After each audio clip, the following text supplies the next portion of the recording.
नमस्ते मित्रों, मैं संजीव उपाध्याय आपका फिर से हार्दिक अभिनंदन और स्वागत करता हूं। मित्रों, आज मैं एक बहुत ही महत्वपूर्ण विषय को लेकर आपके सामने उपस्थित हुआ हूं, जिसकी इस संसार को आज बहुत ही महती आवश्यकता है।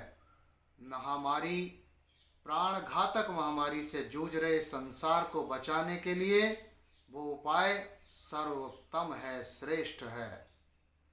मेरे बड़े भाई के समान बहुत ही शुभचिंतक उत्तर प्रदेश सरकार में बड़े प्रशासनिक अधिकारी द्वारा जब मुझसे पूछा गया, चर्चा की गई, अनुरोध किया गया कि क्या इस संसार को बचाने के लिए वेद में, आयुर्वेद में प्राकृतिक कोई ऐसा उपाय है जिससे संसार को बचाया जा सकता है, अपने परिवार की रक्षा की जा सकती है अगर हम उस उपाय को अपनाएं।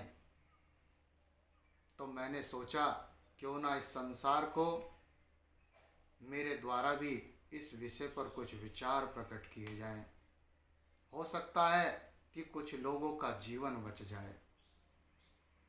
मित्रों, वो प्राकृतिक उपाय इस महामारी से जूझ रहे संसार को बचाने के लिए एकमात्र है यज्ञ, जिसको अग्निहोत्र कहा जाता है, जिसको होम भी कहते हैं, जिसको हवन भी कहते हैं।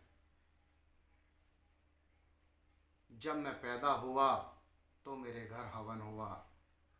जब मेरा नामकरण संस्कार हुआ तो मेरे पिता माता ने मेरे घर हवन कराया। जब मेरा विवाह हुआ तो हवन हुआ।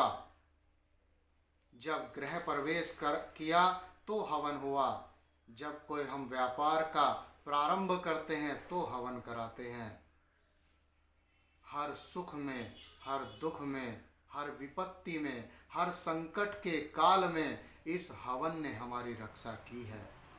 जब कभी इस संसार में अकाल पड़ता है, कई महीने वर्षा नहीं होती है, तो लोग हवन कराते हैं और वर्षा होती है।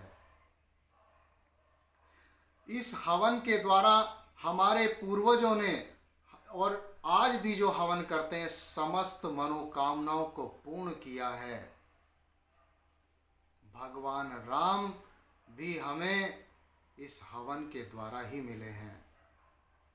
महाराजा दशरथ ने जब यज्ञ कराया था, तभी उसके फल के रूप में 4 पुत्रों की प्राप्ति हुई थी।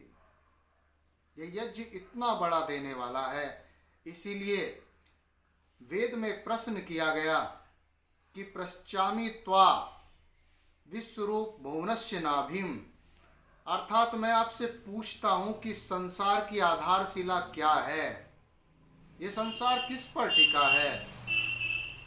तो अगले ही मंत्र में इसका उत्तर दिया गया कि अयम यज्ञ विश्वस्य भुवनस्य नाभिः, अर्थात ये यज्ञ ही इस संसार की नाभि है। मित्रों, ईश्वर भी प्रातःकाल अग्निहोत्र करते हैं। ब्रह्मांड में जब सृष्टि में प्रातःकाल सूर्योदय होता है तो वो भी अग्निहोत्र करता है। इसलिए कहा गया कि अग्नि देवानाम मुखम, अग्नि देवताओं का मुख है। अर्थात अग्नि के अंदर हम जो पदार्थ डालेंगे वो लाखों गुना परमाणुओं में विभक्त होकर इस वातावरण में फैल जाता है। जितनी सुगंधी इसमें डालेंगे उतनी सुगंधी फैलेगी। देवता जल्दी प्रसन्न होते हैं।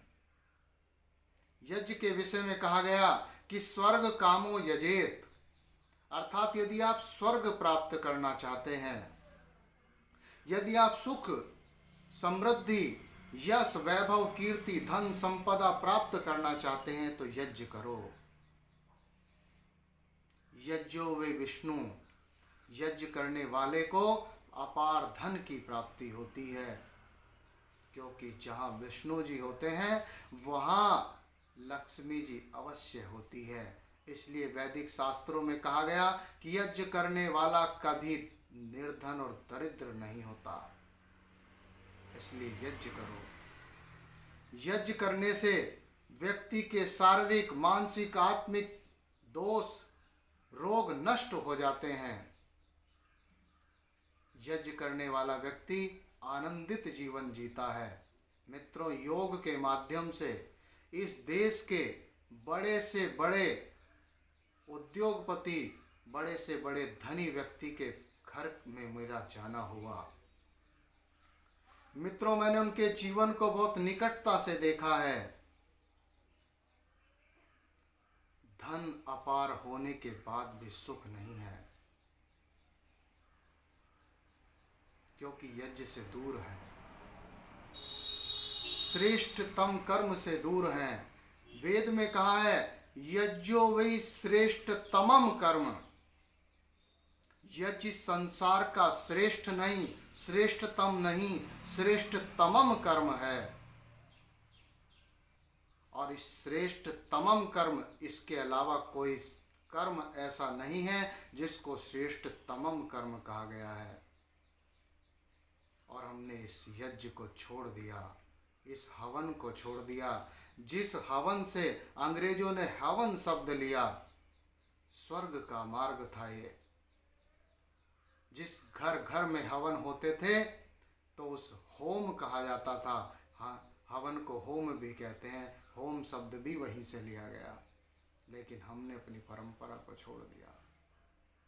वैदिक शास्त्रों में कहा गया है, महर्षि दयानंद सरस्वती जी ने सत्यार्थ प्रकाश में भी कहा है कि जो व्यक्ति अपने जीवन में जितना दुर्गंध फैलाता है मलमूत्र के रूप में संसार के अंदर, उसको आवश्यकता है कि उतनी ज़्यादा सुगंध वो फैलाए, अन्यथा वो पापी होता है।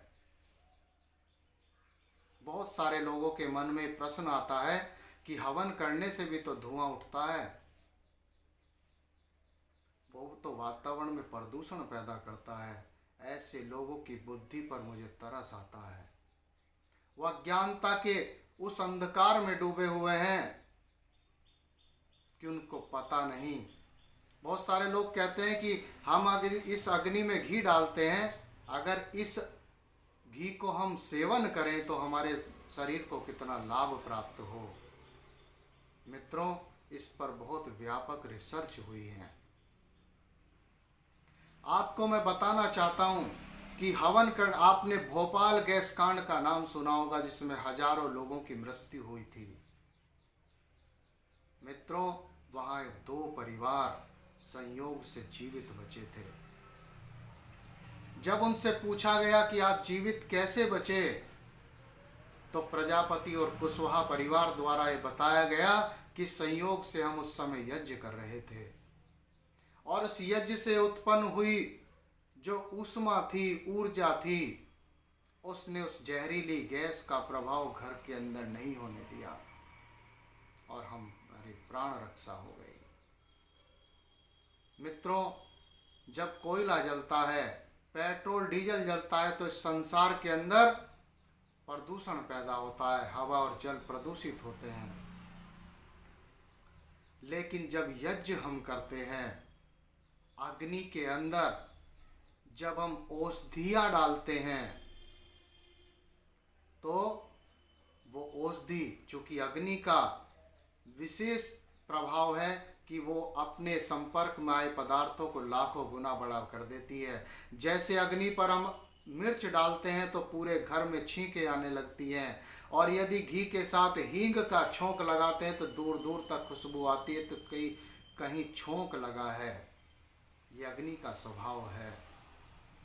जब उसके अंदर अच्छी से अच्छी जड़ी बूटी हम डालेंगे, चाहे वो गिलोय हो, मुनक्का हो, पुनर्नवा हो, आंवला हो, गुड़ हो, बहुत सारी चीज़ें हैं जो मैं आपको बता सकता हूँ। बादाम है, ब्रह्मी है, कालमेघ है, इस तरह। और हवन सामग्री भी अच्छी क्वालिटी की आप लाएं, जिसमें बहुत सारी जड़ी बूटियाँ पड़ी हों। चावल उसके अंदर डालें, बादाम उसके अंदर डालें, उड़द उसके अंदर डालें, क्योंकि हवन के अंदर सामग्री में 3 तरह के पदार्थ डाले जाते हैं जो सुगंधि कारक हो, पुष्टि कारक हो और आरोग्य कारक हो। ऐसे पदार्थ जब यज्ञ में डालते हैं तो वो उन पदार्थों के परमाणु इस संसार के अंदर, इस वातावरण में फैल जाते हैं और इस घर की, जिस घर में हवन होता है उस घर की नेगेटिव एनर्जी को बाहर निकाल देते हैं। बैक्टीरिया और वायरस का तुरंत अंत होता है, फंगल इन्फेक्शन नहीं होते। यज्ञ करने से इतना बड़ा लाभ शरीर को मिलता है।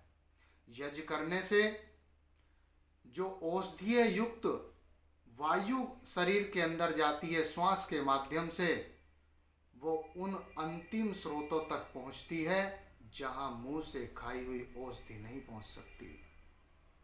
यज्ञ करने से मैंने देखा बहुत सारे जो कोमा में सालों साल लोग पड़े थे या जिनकी पाचन शक्ति इतनी दुर्बल हो गई थी कि वो दवा को पचा भी नहीं सकते, भोजन को पचा नहीं सकते थे, ऐसे लोगों को यज्ञ की हवा से, शुद्ध वायु से, अग्नि में उस तरह की जड़ी बूटियों को डालकर, शुद्ध देसी गोघृत को डालकर जब उनको श्वास उनके पास यज्ञ किया गया तो वो बहुत शीघ्र स्वस्थ हो गए।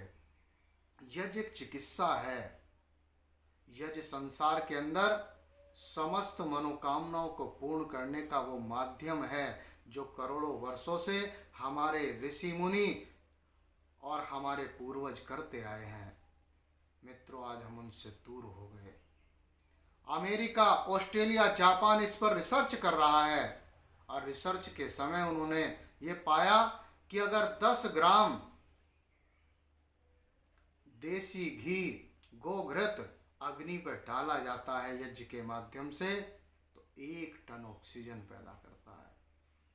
आप विचार कीजिए, अगर 100 ग्राम घी आप डालते हैं यज्ञ करते समय तो आप 10 टन ऑक्सीजन पैदा कर रहे हैं।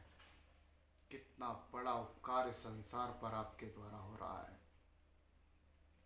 यज्ञ करने वाले मैंने लोगों को देखा, हरियाणा के अंदर बहुत परम आदरणीय श्री पालेराम गुर्जर जी, महाशय धर्मपाल जी, MDH वाले, ऐसे ऐसे महाशय महाभामा शाह लोग जो करोड़ों रुपया प्रति वर्ष इस हवन पर करते हैं और 100 कुंटल घी का हवन कराते हैं। मेरे परम आदरणीय गुरुजी डॉक्टर ओमदत्त शर्मा, बहुत बड़े विद्वान, वैदिक शास्त्रों के ज्ञाता, विश्व प्रसिद्ध, जब छोटे छोटे हम हुआ करते थे और टीवी बहुत कम लोगों के घर में होते थे, ऐसे समय में प्राइम टाइम में उनके सोनी टीवी पर लेक्चर आया करते थे। उन्होंने यज्ञ का बहुत प्रचार किया और बहुत बड़े बड़े कई सौ कुंटल घी के हवन उन्होंने कराए। मित्रों, मैंने साक्षात देखा कि कई महीने जब वर्षा नहीं हुई और वृष्टि यज्ञ कराया गया, उसी दिन मैं साक्षात अनुभव, तब मुझे श्रद्धा हुई यज्ञ पर, उसी दिन वर्षा हुई। ऐसे ऐसे और लोग कहते हैं कि हवन मुझको करना नहीं आता। हवन करने के लिए सबसे बड़ी आवश्यकता है कि मात्र समिधा, जिसको लकड़ी को हम समिधा हवन में कहते हैं, आम, ढाक, पीपल, प्लास और चंदन की लकड़ियां, समिधाएं हवन में प्रयोग की जाती हैं क्योंकि वो जीवित ईंधन है। 40% कार्बन डाइऑक्साइड आम की लकड़ी में होता है तो 40% ऑक्सीजन भी होती है। वो जलते समय वातावरण की ऑक्सीजन नहीं लेती। और हवन के अंदर प्रयोग की जाने वाली समिधाओं, जिसको लकड़ियों को, की विशेषता ये होती है कि उनको जलने के बाद कोयला नहीं बनता। वही समिधाएं हवन में प्रयोग की जाती हैं जिनका जलने के बाद कोयला नहीं बनता। और उसके बाद आप अच्छी प्रकार से सामग्री लाएं घी पर्याप्त मात्रा में हो। विशेष रूप से ध्यान रखें कि अग्नि मंद ना पड़े, उतनी ही जड़ी बूटी उसमें डाली जाए और केवल गायत्री मंत्र से ही आप हवन कर सकते हैं। विशेष यज्ञ कराने के लिए आप ब्राह्मण को, पंडित जी को बुलाइए, लेकिन दैनिक यज्ञ अगर आपको घर में करना है, इस महामारी से अपने परिवार की रक्षा करनी है, तो यज्ञ करना सीखिए और गायत्री मंत्र से केवल आहुति देकर स्वाहा कह करके आहुति दें। आपको निश्चित रूप से मित्रों लाभ होगा, आपको आपके परिवार की रक्षा होगी, आप इस महामारी से बच जाएंगे। मैं ज़्यादा ना कहते हुए सिर्फ इतना ही आज कहना चाहूँगा कि आप इस यज्ञ से जुड़ें, अपनी परंपरा से जुड़ें, करोड़ों वर्षों से जो हमें बचाती आई है उसको सीखें और कराएं। और इस वीडियो का, इस चैनल का को अधिक से अधिक शेयर करें, लाइक करें और सब चैनल को सब्सक्राइब करें और ज़्यादा से ज़्यादा लोगों तक इसको पहुंचाएं, क्योंकि प्राकृतिक सैनिटाइज करने का इससे बड़ा कोई उपाय नहीं है। समस्त मनोकामनाओं को पूर्ण करने का इससे बड़ा कोई उपाय नहीं है। रोगों से दूर रहने का, मैंने ऐसे ऐसे लोग देखे जो यज्ञ करते हैं और 20-20 वर्ष पहले भी मैंने उनको देखा तो ऐसे के ऐसे ही दिखाई देते हैं, क्योंकि यज्ञ के माध्यम से शरीर के अंदर जो शुद्ध हवा पहुंचती है, वायु के माध्यम से शरीर की समस्त रोगों की जड़ों को काट डालती है। इसलिए अच्छी से अच्छी सामग्री उसमें डालें और खूब गहरी सांसें लें। आपका निश्चित रूप से आरोग्य लाभ होगा। आपके परिवार से वायरस, बैक्टीरिया, फंगल इन्फेक्शन दूर रहेंगे और प्रदूषण आपके घर में नहीं आएगा। पॉजिटिव एनर्जी, परिवार का जीवन बदल जाएगा, आपका जीवन बदल जाएगा, ये मैं आपसे वादा करता हूँ। मित्रों, आप वैदिक शास्त्रों के द्वारा बताए गए इस महा पुण्य कार्य को अवश्य करें। आपका बहुत बहुत हार्दिक अभिनंदन, बहुत बहुत धन्यवाद।